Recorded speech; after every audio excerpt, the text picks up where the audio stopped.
In this video, I'm going to do a deep dive into the end of month financial results for Archi Demo Co for May 2025. May was a much better month for Archi Demo Co, and the end of financial year is now in sight. Stage 2 of 52 Smith Street is back on track, and Chester Parade and Albert Street kicked off.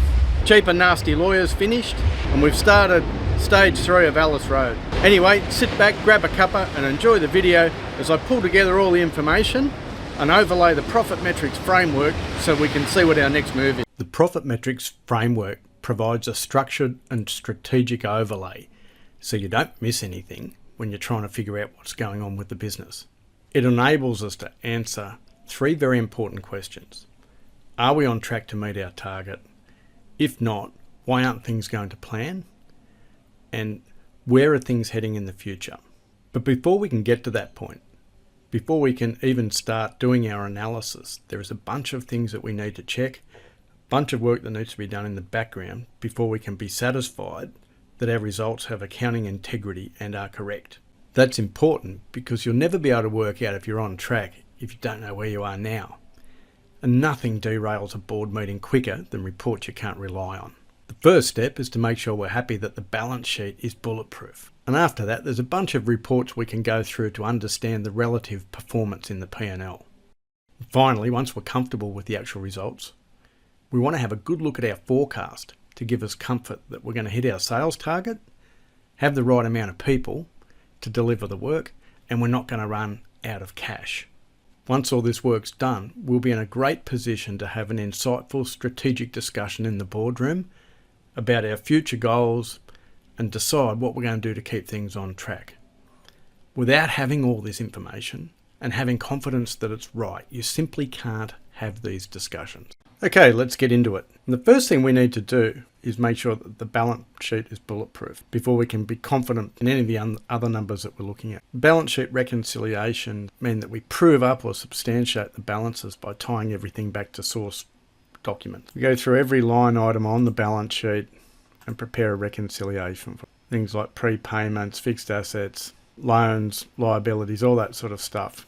Every single account needs to have a balance sheet reconciliation before you can trust the rest of the accounts. Now there's a couple of areas that are a little bit different. Trade payables, trade receivables.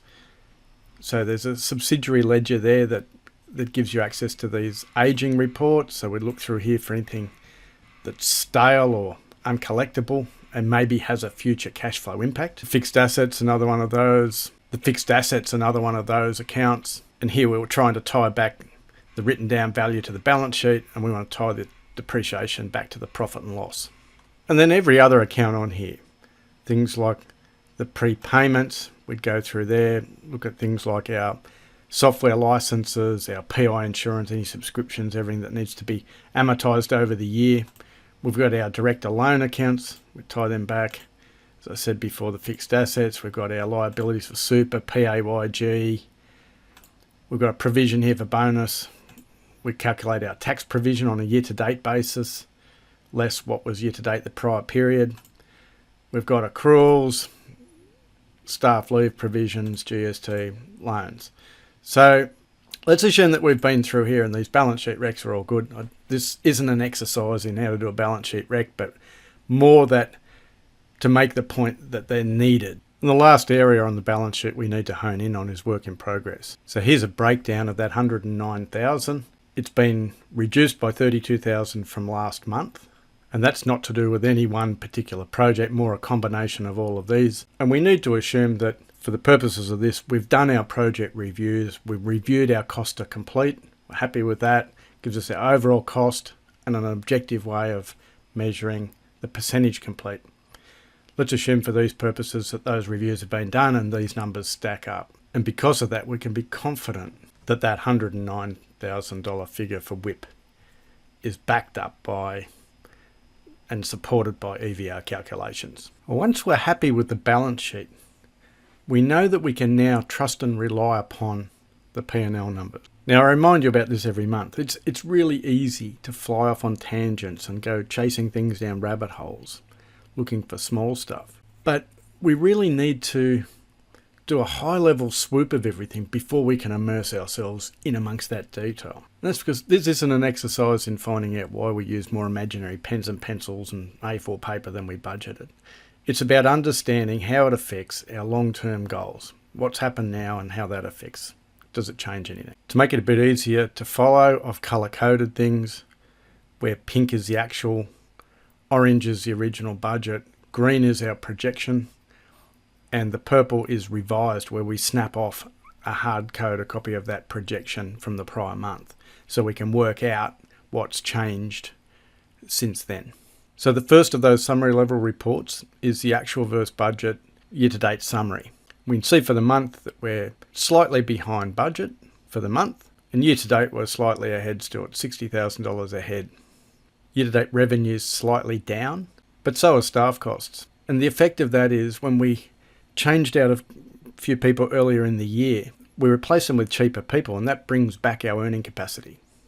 Makes our direct costs cheaper, but it also has that effect of bringing back our earning capacity. The overheads are about 50 grand under year to date, 29 for the month. So there's an aspect around our profitability that comes from saving on those overheads, and we'd probably want to understand if there's just some timing differences there, if those costs are going to come into June or whether or not they are actually saving. So there we have it at the high level, and then we can go back into the 12-month snapshot. We started off, revenue budget was 5.016. At the end of last month, we thought it was going to be 4.975, and it's come down slightly.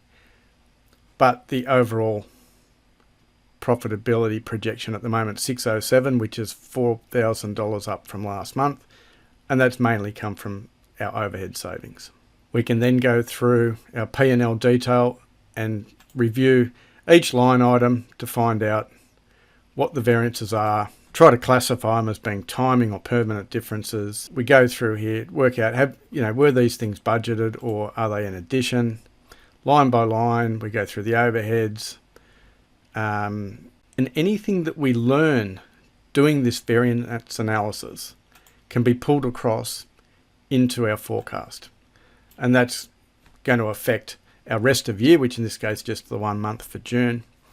But it may have a longer ongoing impact as well, so we can push those assumptions out further. And we start to understand the result a lot better when we start to look at it in context of the KPIs. They show us the big trends within the operation. Things like utilisation for the month at 65 versus our 66.9 budget. Utilisations at 65 and 66.9 year to date. The multipliers at 2.75 for the month, 2.72 year to date versus our 2.8 budget. And the revenue per person's at 224,000. By the time we get to this point, the next thing that we need to segue into is a comparison of our capacity versus the revenue pipeline.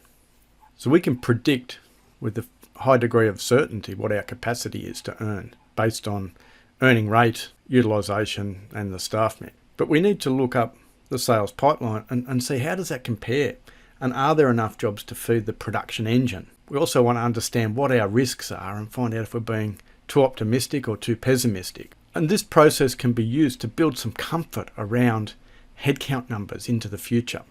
And even though we've had a pretty good month in May, this overall forecast for the 12 months has come down about 26,000 from last month. So we have a bit more in the forecast last month up to June, but we've slightly strengthened that position out into the rolling 12 months.